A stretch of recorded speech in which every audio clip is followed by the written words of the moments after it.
राज्यसभा सांसद अजय प्रताप सिंह की स्वराज यात्रा का हुआ समापन। कृषि मंत्री नरेंद्र सिंह तोमर को सम्मिलित होना था कार्यक्रम में, पर अंतिम समय में हुआ उनका आना। जी हां, राज्यसभा सांसद ने रेत संचालकों को दी बड़ी नसीहत, कलेक्टर को दिए निर्देश। रेत का रेट सोने जैसे बिक रहा है, उचित दर पर उपलब्ध कराने की बात भी कही गई। ललितपुर सिंगरौली रेलवे लाइन भू अधिग्रहण मुआवजे को लेकर भी समस्याओं का निराकरण किया जाएगा।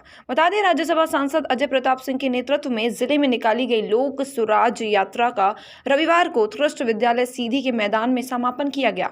कार्यक्रम में मुख्य अतिथि आमंत्रित केंद्रीय कृषि मंत्री नरेंद्र सिंह तोमर का आगमन अंतिम समय में निरस्त होने के बाद उन्होंने वर्चुअल कार्यक्रम में शिरकत करते हुए उपस्थित लोगों को भी संबोधित किया। वहीं नरेंद्र सिंह तोमर की अगुवाई में जिले के बीजेपी नेता हवाई अड्डे पर पहुंचे थे, जहां अंतिम समय में कार्यक्रम में आने का निरस्त की जानकारी मिली, जहां बीजेपी नेता वापस कार्यक्रम मंच पर आ गए। कार्यक्रम में उपस्थित लोगों ने भी जैसे ही जानकारी मिली कि कृषि मंत्री तोमर जी का आना कैंसिल हो गया, वैसे ही कुर्सियां छोड़ उनके सुनने वाले किसान आमजन चल दिए। अपने उद्बोधन में राज्यसभा सांसद अजय प्रताप सिंह ने रेत संचालकों को बड़ी नसीहत दी है। उन्होंने कहा कि आज रेत 300 गुना फायदा लेकर बेचा जा रहा है और रेत का रेट सोने जैसा हो गया है।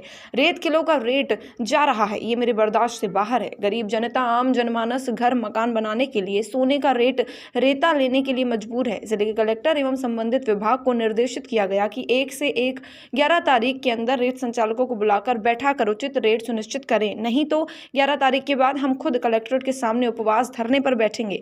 उन्होंने ललितपुर सिंगरौली रेत परियोजनाओं को लेकर भी कहा कि रीवा से सिंगरौली लेकर किसान बड़ी समस्याओं का सामना कर रहे हैं।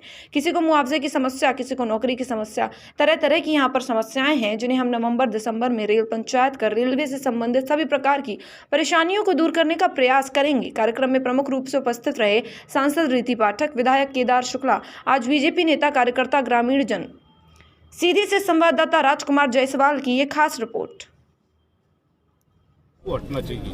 भैया, आपने रेलवे मुद्दा उठाया है। 2017 में जो मकान बने उनको नया दिखा के उनको मुआवजा से दूर किया जा रहा है प्रशासन द्वारा।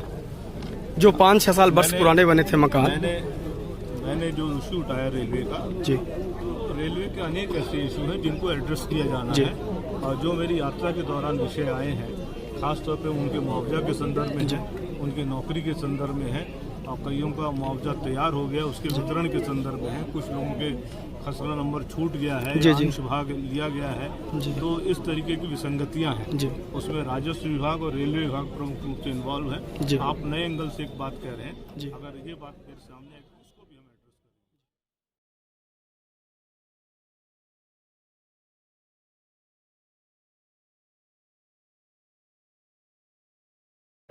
करें। और आम जनता सोन घड़ियाल अगर ना लागू होता तो रेट सस्ती मिलती, और सस्ती रेट मिलने के कारण यहाँ पर जो मकानों की लागत है वो लागत कम होती, हजारों लोगों को रोजगार मिलता, हजारों लोगों को ठेकेदारी के माध्यम से आमदनी होती।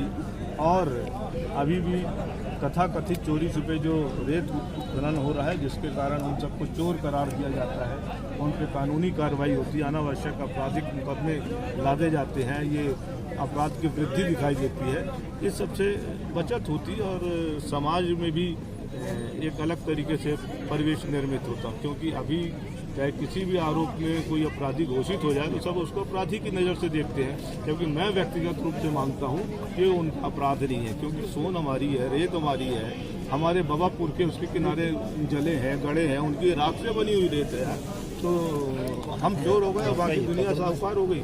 मैं इसको नहीं मानता, इसीलिए मैं सोन घड़ियाल को समाप्त करने का हमेशा पक्ष कर रहा हूँ। मैंने पार्लियामेंट में 2-3 बार प्रश्न भी लगाए हैं और विशेष उल्लेख के तहत ही मामला उठाया। मैं इस लड़ाई को जारी रखूँगा।